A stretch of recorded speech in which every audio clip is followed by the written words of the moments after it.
this movie I worked on recently, and I heard the song's called Fidelity by Regina Spektor, and I actually think I saw it on One Tree Hill or Grey's Anatomy. I saw it on a show, and I thought, wow, what a great song for the opening title of this movie.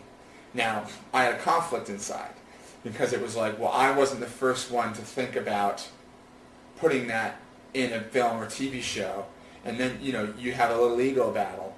And I just decided, like a long time ago, to kind of check my ego at the door, because if that song is the right cue for the movie, then it should be in the movie, regardless of whether it was on TV already or in a commercial already or whatever.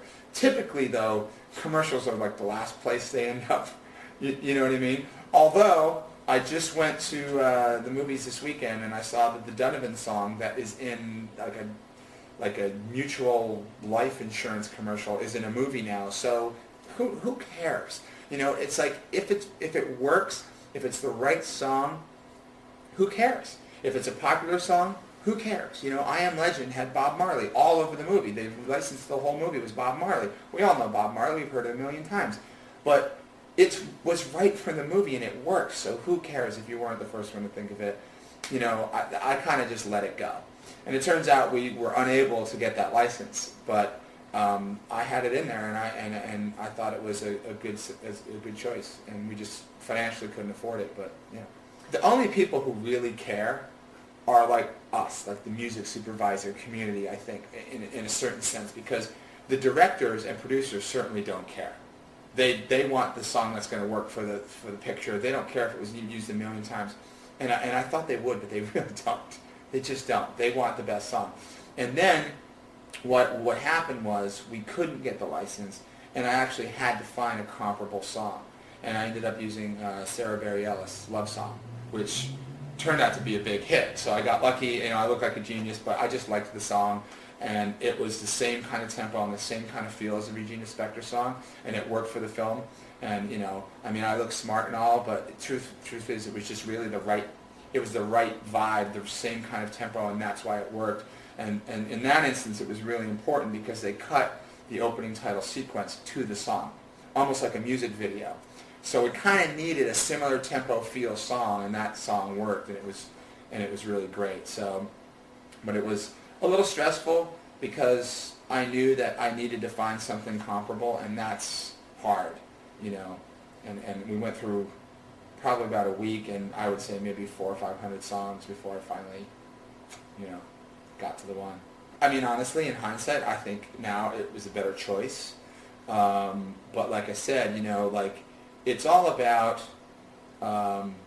It all comes back to necessity when you're talking about music supervision. What is it that you actually need for this scene, and how are you going to go out and get it? And going out and getting it is a matter of creative and research and lots of music listening to, and then lots of negotiating. Like, music supervisor's job primarily, after you've presented the selections to the director and gotten their feedback, and they made their choice, or the choice has been made, whether it's all of you together or just someone saying this is what I want, then your job really begins, because then you have to go get it. You have to go make it happen.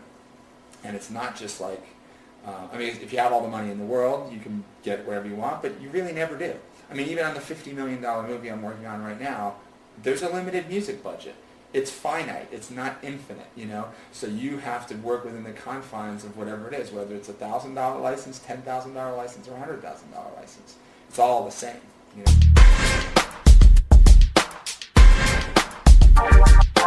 I kind of feel like everything is free. It's a game now. Like Led Zeppelin selling Cadillacs. They've all figured out that there's a lot of money in that. The families of the estates or the artists themselves have figured out that there's a lot of money in that. And I think the advertisers and public, any music that was popular is great.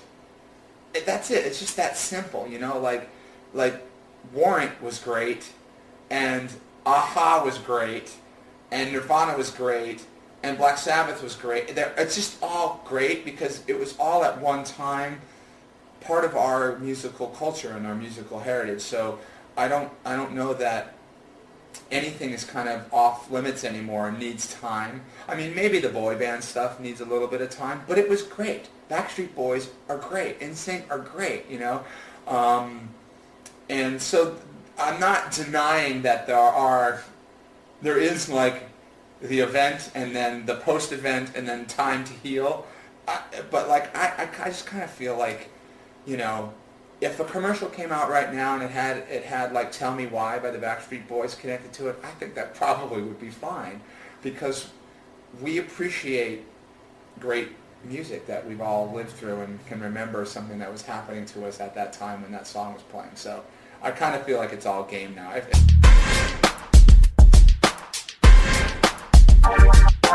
MTV really helped us all kind of like everything. And I remember coming home from school in 1981 and watching MTV every single day. My mom would yell at me for watching MTV. But I think MTV really helped me. Like, I would never tell my friends I liked Michael Jackson, okay? But I would watch Billie Jean videos, and the Thriller video was like incredible. And like, you couldn't take your eyes off the screen, you know? But I would never tell my friends that I liked Michael Jackson, but they were all watching the same thing. They were all liking the same thing, you know? The Duran Duran Rio video with the guy on the boat, it was like an entertaining video, and it made me, like, at the time I didn't know it, but now looking back, I really liked that song Rio. It was a really good tune. But, you know, I wouldn't, when I went out partying with my friends, we wouldn't play Rio.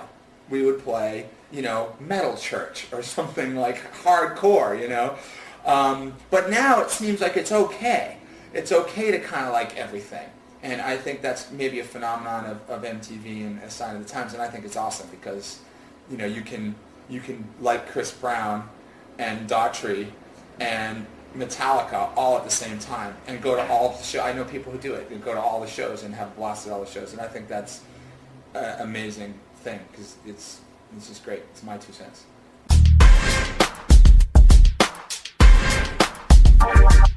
Well, you know, labels are. Publishers are not. True. And understandably, you know, and I kind of, I see both sides, but I tend to, you know, music is already being devalued at a catastrophic rate. And, you know, I think that I think the value of music needs to be preserved. You know, you write something, you have a right to earn money from that. And I don't, and I think that, you know, I think every case just has to be taken individually. You know, if I come to you and I've got $1,000, I'm not trying to rip you off. You know, and I think that a lot of times, you know, the battle is this fair? Is this not fair? Being a music person, I really always want people to be compensated to the degree that is fair for the budget of the picture, for the budget of the music, for the music budget, and you know, it's simple math. It's like I've got $100,000 and I've got 10 cues. I've got 10 grand a cue. If I spend $5,000 on one cue, I've got 5 extra for another. It's just simple math. And so when it comes down to it, you know, I think music absolutely has a value, but it's hard to say this cue is this much and that's it, because, you know, and people will work with you, you know, labels will work with you, publishers will work with you, and I think that's great. I don't want to see it just get